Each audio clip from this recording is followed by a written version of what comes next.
Buenas noches, bienvenidos hoy a nuestro programa Conciencia más Vida, que tendremos un tema interesante y que ha sido de largo debate a nivel mundial que tiene que ver con la inteligencia artificial. Bienvenida, Jessica. Gracias, ministra. ¿Cómo está? Chévere, excelente. Hoy tenemos un invitado, de lujo, empapado en toda esta materia. Nos acompaña Ronald Delgado. Él es licenciado en Física de la Universidad Central de Venezuela, especialista en ciencia de datos en Machine Learning y Deep Learning. ¿Cómo estás, Ronald? Muy bien, muy bien. Muchas gracias por la invitación, Jessica, ministra. Ministra, usted decía, es un tema de mucho debate, ¿no? Y uno pensaría que es un tema nuevo, pero resulta que ya desde el 56 se está hablando de inteligencia artificial y desde casi 10 años antes, cuando el matemático británico Alan Turing empezó a hablar de inteligencia informática, el tema empezó a sonar. Desde ese entonces hasta ahora ha corrido mucha agua por ese río, ¿no? ¿En qué estamos debatiendo hoy? ¿De qué estamos hablando cuando hablamos de inteligencia artificial? Fíjate, yo creo que estamos debatiendo también sobre la vida, la filosofía de vida, cómo nos relacionamos, cómo trabajamos, cómo sentimos, cómo laboramos y cuáles son las herramientas que empleamos para ello. Cómo la tecnología, de alguna forma disruptiva, puede ser positiva o negativa en este quehacer diario, en este planeta en el que nos encontramos. Y cómo la informática, puede acelerar algunos procesos de lo cotidiano, cómo las tecnologías de la comunicación, las telecomunicaciones también pueden favorecer el aprendizaje, el entendimiento, el diagnóstico de enfermedades, la productividad de una empresa y cómo desempeñamos nuestro trabajo, la eficiencia, la efectividad. Sí, a mí me llamaba mucho la atención que cuando uno piensa en inteligencia artificial, y yo se lo comentaba a Ronald también, uno se imagina como en las películas, ¿no? La inteligencia artificial es un personaje más, tipo los androides en Star Wars o cualquiera de estos en alguna película. Pero no es así, la inteligencia artificial está en todo, ¿verdad, Ronald? Entonces, si tú pudieras explicarnos, si tú pudieras decirnos, ¿en qué utiliza la gente en su vida diaria la inteligencia artificial? ¿Qué diríamos? Claro, es cierto lo que tú dices. En efecto, digamos que en la cultura popular está grabado eso de asociar lo que es la inteligencia artificial a los robots, ¿no? Es como antropomorfizar ese personaje como para tener empatía con él. Pero la verdad es que la inteligencia artificial hoy en día está prácticamente en todas partes. Y estamos inmersas en ella, aunque no nos damos cuenta la mayoría de las veces, ¿no? Por ejemplo, cuando nosotros hoy en día agarramos una cámara fotográfica con el teléfono y tomamos una foto y la cámara te señala en un cuadrito donde está el rostro de la persona, ahí hay algoritmos de inteligencia artificial que identifican el rostro. Incluso hay algunos teléfonos que si sonríes te toma la foto, por ejemplo. Entonces él es capaz de reconocer ese patrón. Pero también tenemos inteligencia artificial cuando vamos con el mismo teléfono y hacemos una traducción de un idioma a otro. El algoritmo que traduce hoy en día está basado en redes neuronales, por ejemplo. Pero también tenemos inteligencia artificial cuando utilizamos las redes sociales y estas redes son capaces de alguna manera de saber cuáles son nuestros gustos, nuestras preferencias, y el material que nos muestra está asociado con aquello que nos gusta. Y también la tenemos en los diagnósticos médicos, por ejemplo, diagnósticos automatizados, en la optimización de procesos en las industrias. Entonces, la realidad es que hoy en día, más allá de ser ese personaje, digamos, robótico o antropomórfico, lo tenemos en todas partes y desde hace tiempo está así, e incluso va a ser más así en el futuro, ¿no? Toda esa inmersión en esta tecnología. O sea, cuando yo necesito un caucho y el Instagram me empieza a mostrar tiendas que venden caucho, ¿eso es inteligencia artificial? Efectivamente. Hay algoritmos que están detrás que conocen de alguna manera tu necesidad en función de tus patrones de búsqueda y en función de eso te genera recomendaciones porque se supone que de alguna manera sabe que tienes esa necesidad y se supone que te va a generar las mejores ofertas o los mejores en que ofrecen ese servicio, con todo lo que eso implica por detrás, obviamente.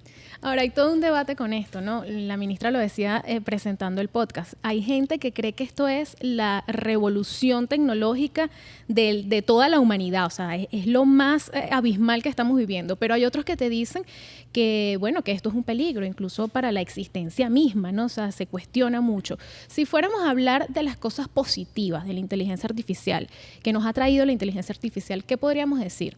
Ahí, en materia de medicina, se están haciendo también grandes cosas, ¿no? Sí, fíjate, yo creo que lo positivo es la capacidad de integración, pero como bien decía Ronald, de los sectores, de los conocimientos, los estados, las repúblicas estamos inmersos. Entonces, ¿cómo regulas lo que sucede fuera de tu territorio? ¿Cómo controlar el uso de esas aplicaciones si te has convertido en usuario de aplicaciones y no en creador de aplicaciones? ¿A qué responden los algoritmos para predecir tu gusto, tu necesidad, tu preferencia, lo que sientes, desde lo que lees y a lo que le das like, que te gusta. Entonces, lo positivo tiene que ver con la integración de ese conocimiento que está hecho desde la raíz humana, porque quien elabora el algoritmo es un ser humano.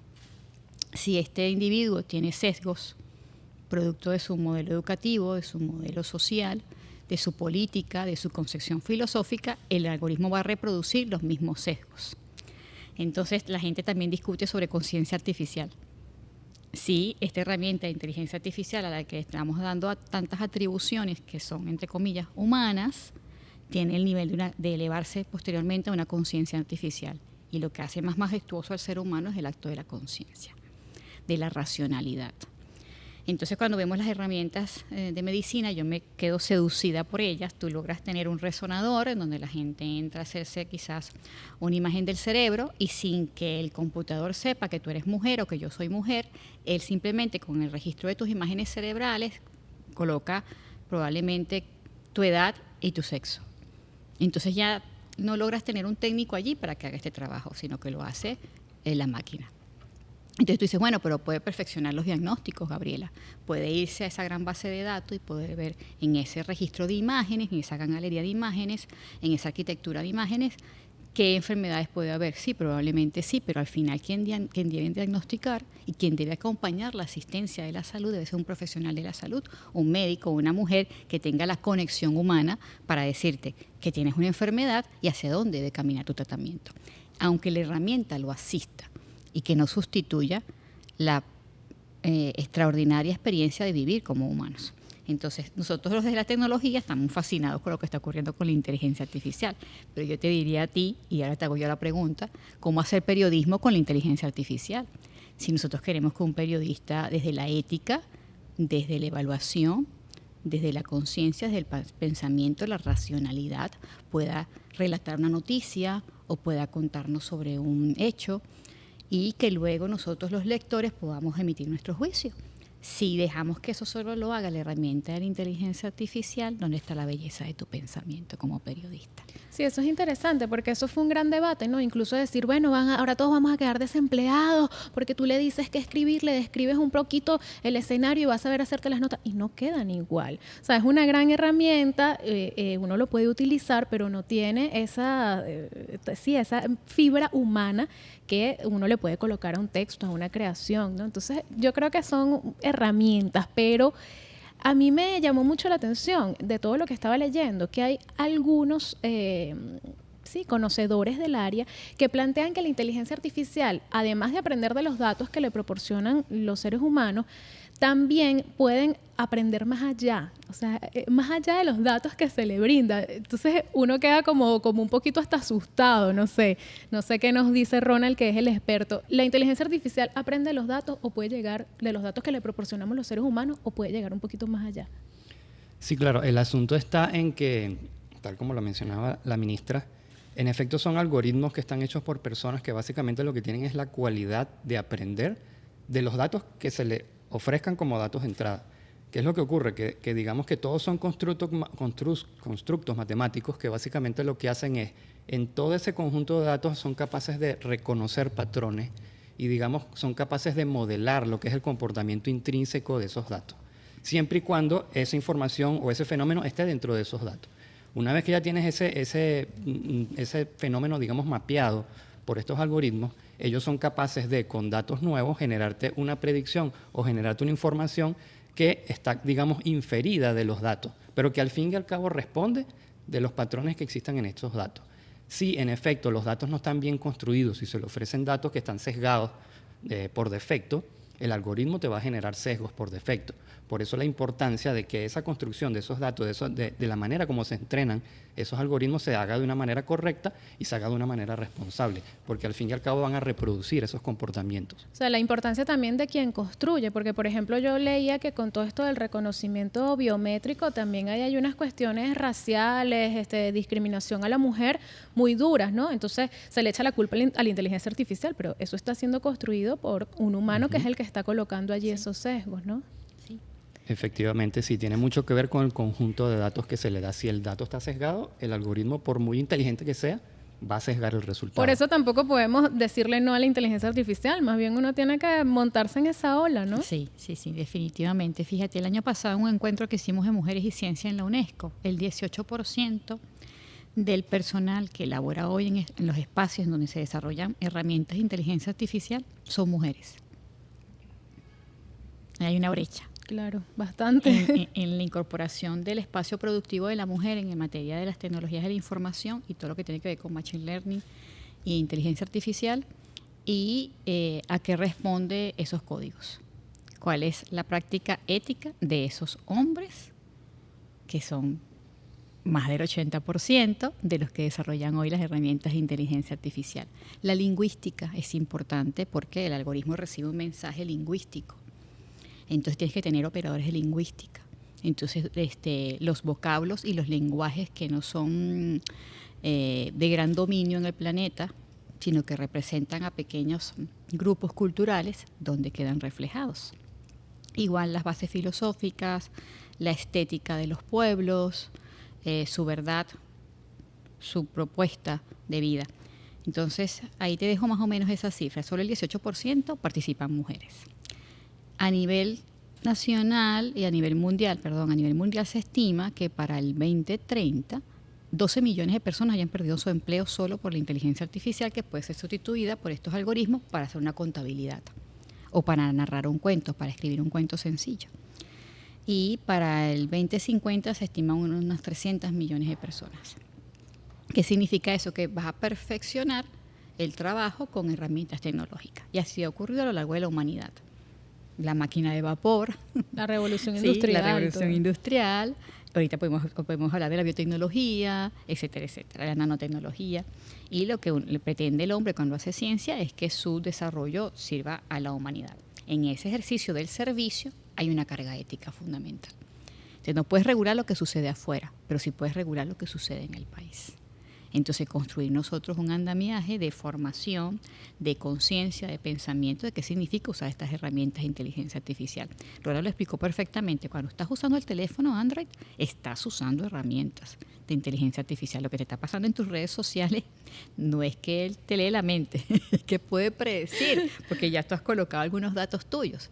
Y de esos datos que has usado en esas plataformas, que no quisiera nombrarlas, pero tengo que nombrarlas, Google, Amazon, etcétera, Facebook, Instagram, el 92% de esos datos que compartes allí también los recibe un tercero, que no es solo la plataforma y tú, sino un tercero que no sabes quién es, que usa esa información. Claro, eso me recuerda, Ronald, cuando esta época de Alan Turing, él creó una prueba, ¿no? La prueba Turing. Colocaban a un ser humano a conversar con otro ser humano y también con una máquina. Y si al final no sabía distinguir cuál era la máquina, consideraban que la inteligencia artificial había sido exitosa. Hoy en día, ¿existe alguna forma de que las personas se den cuenta que están enfrente de inteligencia artificial? Te lo pregunto, por ejemplo, han habido casos de fotos íntimas, por ejemplo, que han circulado por redes sociales y tú dices, bueno, esto será, no será, y también piensas en el daño, digamos, que eso puede llegar a proporcionar. Entonces, ¿existen formas de distinguir, así como esa prueba de Alan Turing en la actualidad? Claro, el asunto es que cada vez se hace más difícil distinguirlo. En efecto, para el que tiene el ojo entrenado, sobre todo en el caso de las imágenes, hay ciertos patrones, ciertas características de este tipo de información que son lo que se conoce como inteligencia artificial generativa, que genera imágenes, genera texto, etcétera, etcétera. Hay muchos patrones que tú te das cuenta. Por lo menos uno de los casos más interesantes que ocurrió hace poco fue el de estas imágenes que no sabían dibujar manos. Le pedían imágenes y todas las manos salían de una manera que tú reconocías la imagen por la forma como había sido dibujado o generado esa mano. Entonces, para el que tiene el ojo entrenado sabe cómo, igual como ocurre con los textos. Pero eso se va a ir perfeccionando. Exacto, ese es el asunto, que hay personas que no tienen esa capacidad para reconocerlo y cada vez va a ser mejor y mejor y mejor, que es lo que se está planteando en este momento y la parte de la comunidad científica ya lo está proponiendo, es que existan como unas especies de marcas de agua, tanto en las imágenes como en el texto, que con otras aplicaciones tú puedas ser capaz de pasar la imagen o pasar el texto y que entonces otra inteligencia artificial va a reconocer si está o no hecha por inteligencia artificial y te va a decir, sí, aquí está la marca de agua, esto fue generado así. Pues, pero ¿de qué depende? De que el fabricante o que el desarrollador tenga la ética para incorporar esa marca de agua. El asunto es si lo hacen o no. O sea, que hay un trabajo ético profundo que hacer cuando hablamos de inteligencia artificial. Yo Y creo además, indispensable, diría yo. y además hay alguna forma como de regular también, porque por ejemplo el tema de las redes sociales no ha podido ser legislado, o sea, se le ha intentado a algunos países más que otros, pero siempre yo creo que hay cosas que se escapan de poder controlarlas, ¿no? ¿Con esto nos pasará lo mismo o se podrá intentar regular? Yo espero que no nos pase lo mismo, pero fíjate, recientemente, creo que tiene como 72 horas, Interpol publicaba una denuncia importante en donde habían unas estafas financieras por herramientas elaboradas por inteligencia artificial. Entonces, ahí te dices, ¿dónde está el ejercicio de la ética? Estas herramientas, vamos a decir entre comillas, son tan inteligentes que han podido superar los niveles de seguridad bancarias de la banca. Los datos digitales de las personas. Entonces, ¿qué esperas tú de una herramienta tecnológica en materia de tecnología y la información? Tú esperas que sea transparente, que sea auditable, que los datos de las personas tengan la privacidad y la confidencialidad debida, que no justifique, por supuesto, un delito ni nada, sino que pueda tener la trazabilidad para una investigación si tienes que hacerla. Entonces, uno espera que el Estado y los países lo están haciendo. La Comunidad Europea recientemente sacó su ley para regular la inteligencia artificial, responda con un marco legislativo que acompañe y vele por los derechos de la ciudadanía. Eso es importante. El derecho del ciudadano, el derecho de la comunidad, el derecho del pueblo. En los niños, fíjate, la semana pasada nosotros estábamos leyendo una denuncia de la revista Frontier. Es una revista de libre acceso para la ciencia. Entonces, bueno, los que militamos en la ciencia abierta, utilizamos esa revista. Y salía una denuncia de que un artículo científico de gran impacto había sido aceptado por el comité editorial y estaba siendo publicado. Y efectivamente el dibujo del ensayo, del experimento, había sido realizado por inteligencia artificial. Y el comité editorial no revisó y lo que aparece publicado es un ratón abierto con una máquina que le está sacando como las vísceras. ¿Okay? La herramienta de inteligencia artificial hizo como el chequeo del protocolo de experimentación y voy a decir entre comillas, interpretó unos pasos. Y lo que dibujó luego del experimento era algo que no era lo apropiado. En ningún momento el investigador utilizó la máquina para destripar el ratón, sino para sacar de los tejidos unos marcadores. Entonces, esto que decía Ronald de la mano, que estaba mal dibujada, imagínate que esté dibujado una escena ante un niño en donde tú quieras dar un mensaje y la herramienta solo le confiere la violencia, que no debería ser apropiado para la educación de un niño. Entonces, tú tienes que establecer un marco jurídico y un marco legal siempre que vele por los derechos de los ciudadanos, enmarcado en los derechos humanos, en el derecho al acceso, en el derecho al bienestar, al desarrollo, ¿okay? A la integridad humana, a la integridad del ser humano, del niño, del adulto, de la mujer, del hombre. Estas herramientas hoy por hoy tienen sesgo. El 98% de las herramientas de inteligencia artificial están bloqueadas para Venezuela. Están bloqueados porque nuestro país tiene más de 930 sanciones. Por lo tanto, el 98% de estas herramientas y tecnologías están desarrolladas por espacios privativos, por empresas que financian estas herramientas. No es el mismo Estado el que las financia. Y si esas empresas y esas compañías no tienen ningún interés de que los venezolanos y las venezolanas le hagamos uso, la bloquean para la República. ¿Cómo las utilizan algunos de nuestros compañeros? Bueno, con una VPN, una cuenta internacional, un número telefónico internacional. Entonces ya existe por aquí una afectación a la República y al pueblo venezolano, porque están bloqueadas las herramientas, lo que genera brecha y desigualdad. Si nosotros apostamos al acceso al conocimiento, a la ciencia como derecho, esto debería tener sin ninguna condición bloqueo para Venezuela.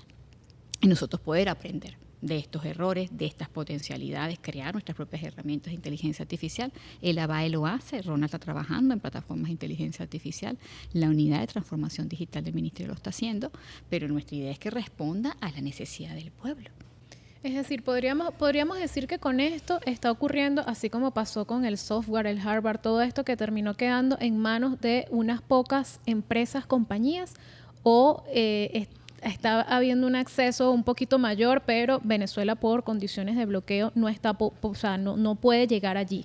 No solo eso, sino que, por ejemplo, aportando a lo que decía la ministra, voy a atreverme a decir que algo así como el 95% de casi todos los modelos más poderosos que existen hoy en día, desarrollados tanto para Machine Learning como para Deep Learning, se entrenan y se ejecutan en procesadores gráficos. Eso es un hardware, bueno, son las tarjetas gráficas de las computadoras, y se procesan en una sola marca en todo el mundo. O sea, hay una empresa que tiene el monopolio de la fabricación de los GPU, y hoy en día es la cuarta empresa mejor valuada en Estados Unidos, y todo eso en 2 años, gracias al entrenamiento de los modelos de Machine Learning y Deep Learning en sus procesadores gráficos. Es decir, básicamente tienen el monopolio de la inteligencia artificial y todo lo que eso significa al futuro. Y ya ellos saben que se van a convertir en los líderes y que solo va a depender de una empresa. Y todo lo que van a poder controlar con eso también. Entonces, si te cortan el acceso a los GPU, no podemos desarrollar modelos de Deep Learning y ni ser competitivos, digamos, en lo que queremos hacer en ese sentido. Es todo un reto, ¿no?, el que tenemos por delante. Ahora, Ronald, yo sé que tú eres un apasionado de la inteligencia artificial, y uno aquí habla y uno, bueno, desde afuerita le encuentra también sus temas, ¿no? Uno dice, ¡ay, qué miedo, qué peligro, qué todo! Pero tú defiendes la inteligencia artificial. ¿Te parece que es un invento? O sea, ¿estás del lado de los que creen que es un invento que ha llegado a revolucionar el mundo y a darnos mucha más capacidad? ¿O crees que en algún momento nos puede jugar en contra? No, soy total defensor de esa tecnología, básicamente porque, en efecto, es una herramienta. Es una herramienta como muchas han existido a lo largo de la historia. Es una herramienta que viene a ayudarnos y que tenemos que también pensarlo así. Tenemos que conducir también el desarrollo de esa manera. Sería equivalente a pensar, pienso yo, que sería equivalente a pensar a que cuando aparecieron los tractores desapareció la agricultura. No, los tractores vinieron fue a ayudarnos a optimizar procesos, etcétera, etcétera, ¿no? Entonces pienso que todas estas herramientas, en efecto, van a ayudarnos, van a optimizar procesos, van a servirnos como compañeros, digamos, en muchas tareas, incluso del día a día, y va a servir para potenciar todas estas capacidades. Y a esa gente que tiene ese pensamiento que dice, no, esto nos va a quitar el trabajo, porque la ministra ahí daba unas cifras, ¿no? Hay un pronóstico. Entonces, a veces la gente tiene ese pensamiento. Yo sé que, incluso, yo me acuerdo de un debate cuando la gente que te echa la gasolina en los carros. Entonces, en muchos países eso lo hace uno mismo, eso lo hace una máquina. Entonces, no, vamos a dejar desempleado a tanta... O sea, siempre hay un debate en torno al empleo cuando se intenta innovar en algo. ¿Qué crees que pueda pasar en ese panorama donde tanta gente puede ver en riesgo su trabajo? Se van a transformar posiblemente las profesiones, la gente se va a adaptar a esas tecnologías, y cuando empiecen a darse cuenta de los beneficios que pueden tener más bien con esa tecnología, es posible que se generen nuevas profesiones derivadas de unas que ya existen y empiecen a aprovecharse de esos beneficios. Y por qué no, puede que muchas de esas personas que tienen miedo ahorita se conviertan en generadores más bien de esa tecnología, porque esa es otra cosa. Con las herramientas que tenemos hoy en día, con el internet, con los tutoriales, con los datos abiertos, casi cualquier persona puede aprender de esos temas, y no solo aprender a usarlos, sino a hacerlos, que es otro de los detalles importantes, que la gente tiene la capacidad hoy en día de hacerlo por sí mismo, se pone a echar código, hace su propio algoritmo y de repente ese algoritmo lo utiliza para su negocio. Entonces, esa es otra también de las potencialidades que tenemos con este tipo de tecnología. O sea, ministra, pronto vamos a estar hasta cambiando los pensum, pues adaptándolos a todo este tema. Claro, porque si perfeccionas el trabajo, la productividad, el rendimiento, sobre todo las labores mecánicas, porque integras un software, un algoritmo de inteligencia artificial con una pieza robótica, entonces el trabajo cambia también. Y las personas que hacemos el trabajo cambian. Entonces estas observaciones que hacemos a veces muy mecánicas de envases y cosas que son líneas de producción muy estándar, se van a optimizar y se van a automatizar. Y eso no está mal. El detalle es a quién responde esa racionalidad. Para nosotros el trabajo es un proceso social. Entonces hay un proceso también de dignificación del individuo, de su capacidad de aporte a la sociedad, etcétera. Para nosotros eso es fundamental que ocurra. La actualización de los pensum de estudio ocurre de una forma dinámica, tengamos o no tengamos inteligencia artificial, porque el mundo va avanzando, la comunidad se va haciendo de conocimiento, llegaron pandemias, hay que aprender sobre el virus, y llegó el cambio climático y las consecuencias. Eso es un proceso natural de la evolución humana, del pensamiento, del estudio. Yo lo que quiero dejar como conclusión es que nosotros vamos a regular también nuestras herramientas jurídicas en materia de inteligencia artificial, y también van a ir acompañadas de los derechos digitales de los ciudadanos. Porque, insisto, toda esta herramienta debe responder a un interés superior del individuo, el interés del bienestar común. Dice, la ciencia forma parte de los procesos sociales, pero la ciencia la hacen los seres humanos. Y entonces eso va impregnado de un imaginario nuestro, de una cosmovisión, de unos principios de vida. Entonces tú no haces la ciencia solo por hacerla. El placer es que esa vacuna atienda la enfermedad, que esta herramienta, que son estos micrófonos y este programa, nos permita comunicarnos con el pueblo venezolano. Y que cualquiera que tenga alguna duda diga, no, mire, yo también me lanzo, yo también me las juego, yo también voy a aprender. Yo no solo quiero ser usuario de aplicaciones, yo quiero crearlas y quiero contribuir también en esa creación. Entonces esa es la invitación que nosotros hacemos. También llegaron los televisores y en ese momento no, solo había la radio. Y quizás ese mago de vidrio asustó a muchos. Y ahí ya estamos viendo la revolución de las redes sociales y ya casi no vemos televisión. Entonces, y en eso debemos tener una agenda constructiva, colectiva de bienestar. Esa es la invitación que tenemos que hacer nosotros. Hay que hacer ciencia, y hay que hacer ciencia para todos, para todas. Bueno, esa conclusión está maravillosa para cerrar esta parte de nuestra conversación y vamos a nuestra sección Mito o Verdad. Hay algunos que plantean que pronto este tema de la inteligencia artificial va a avanzar tanto que incluso la inteligencia artificial va a tener que tener derechos y que va a estar en posiciones de poder. O sea, la inteligencia artificial en el Congreso, en la directiva de una empresa, tomando decisiones. ¿Ustedes creen que ese punto va a llegar? Se la dejo a Ronald. Batea, Ronald. Qué compromiso. Claro, lo que ocurre en ese caso es que todo eso, pienso yo, o por lo menos es una opinión muy personal, todo eso pase por la suposición de que en efecto estos algoritmos, o sea, como sea que se llamen en algún momento, lleguen al punto, a un supuesto punto que incluso se está investigando mucho alrededor de eso, de que es que efectivamente estos algoritmos sean capaces de tener conciencia. Conciencia como la entendemos nosotros, no como la conocemos. ¿Qué es lo que ocurre? De nuevo, en la opinión personal, de repente a la ministra le va a hacer ruido lo que va a decir como bióloga.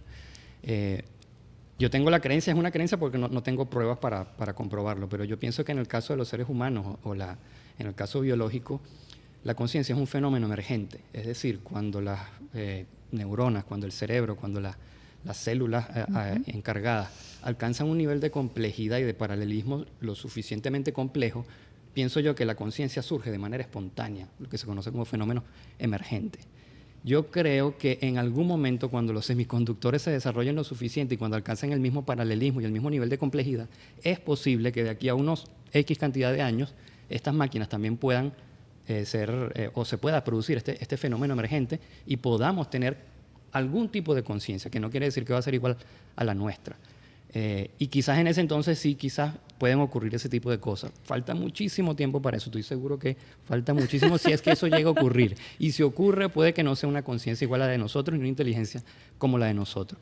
Pero es un debate interesante porque en efecto quizás sería como un desafío hasta para la propia humanidad como un todo, porque estaríamos dándonos cuenta de lo que somos capaces de hacer, pero al mismo tiempo de cómo reconocernos en otro en estos términos.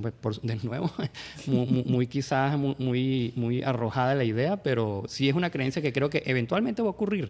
Lo que no sé es cuándo ni cómo será. Bueno, pero no hay ética sin conciencia. Ajá, pero hay un hombre llamado Geoffrey Hinton, que él es llamado el padrino de la inteligencia artificial. En el 2018 se ganó el premio Turing y él después dice que se arrepintió por completo de meterse en la inteligencia artificial porque él cree que la inteligencia artificial puede llegar a ser más avanzado que un cerebro biológico. Ahí sí no se me va a escapar, ministra. No, yo no creo. ¿Usted no cree? Yo, por ahora, insisto, las redes neuronales, la complejidad del cerebro, probablemente conozcamos menos del 40%. Este proyecto de Elon Musk, que tiene que ver con el chip neuronal, lo que quiere es parte de eso es descifrar la comprensión del funcionamiento del cerebro, que ocurre en nanosegundos y milésimas de nanosegundos. Ahí los tiempos de latencia entre que tú estás pensando y tienes conciencia, yo voy a decir la palabra inmediato porque no se han medido. Es tan definitivo que no hay un parámetro de tiempo allí. Y es parte de descifrar todo esto. Entonces la complejidad del cerebro y la complejidad del cuerpo humano, el sistema humano integrado, es una dimensión superior.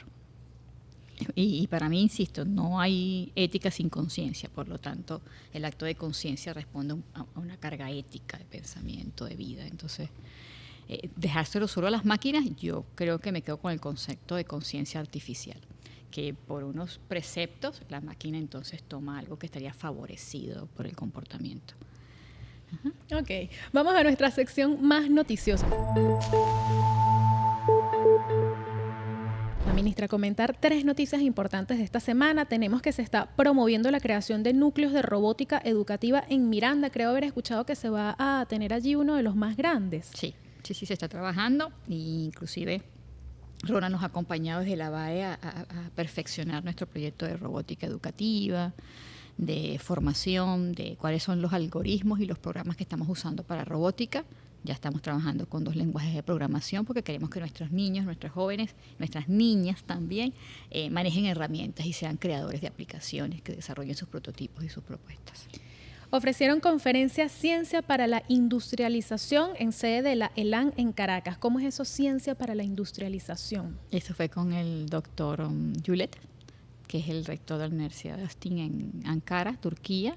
Es un invitado especial de la Vicepresidencia de la República para acompañarnos en una agenda sobre políticas de industrialización, hacia dónde se orienta la ciencia.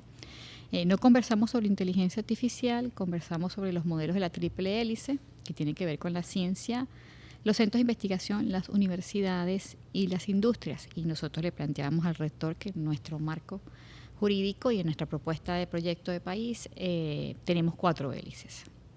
Las instancias del poder popular como el pueblo creador e innovador y los saberes del pueblo, las universidades, los centros de investigación y las industrias. Y que para nosotros no solo ciencia lo hacen los centros de investigación. Estuvimos ahí debatiendo sobre los indicadores de productividad, lo que significaba ser capaz de producir semiconductores, como hablaba Ronald, ese proceso tan sofisticado desde el punto de vista electrónico. Y bueno, estuvimos discutiendo los elementos de la ciencia necesarios para avanzar en los procesos de industrialización en algunos sectores del país. Y Venezuela va a realizar un estudio piloto de detención temprana del Alzheimer. Sí. Ya estamos avanzando en eso. Sí, es una propuesta que hemos trabajado con el doctor Gorka Uribe. Es un investigador de referencia mundial entre las 50 voces de la ciencia del mundo y es una alianza que nos permite, con una plataforma biotecnológica, realizar diagnósticos tempranos. Aproximadamente el 70% de los casos de Alzheimer lo tienen mujeres. Es una enfermedad que tiene también una condición genética. Es una condición que con un diagnóstico temprano y puedes intervenir en hábitos saludables y perfeccionar de alguna forma para disminuir el estado crónico en los pacientes, y la idea es tener herramientas que nos permitan atender la salud mental. La inteligencia artificial en el mundo está siendo cuestionada también por la salud mental. Bueno, para finalizar, Ronald, te agradecemos muchísimo que nos hayas acompañado en este episodio de hoy. Muchas gracias por la invitación y bueno, la invitación es, en efecto, como lo comentó la ministra, es a conocer del tema y también a ser protagonista, a desarrollar, a hacer cosas, interesarse porque es muy importante. Ministra, ¿algunas palabras finales? No, yo creo que ya hemos conversado muchísimo, simplemente que nos acompañen todos los martes a las 8 de la noche, que disfruten de este programa, que nos hagan sugerencias por nuestras redes sociales, que estamos aquí siempre dispuestos de compartir con nuestro talento científico, con nuestras investigadoras, con nuestros investigadores, lo que somos capaces de hacer, la felicidad que somos capaces de construir desde la ciencia. Bueno, para saber de qué irá nuestro próximo capítulo, suscríbase a nuestro canal en YouTube, Minci Venezuela, y síganos a través de todas nuestras redes sociales.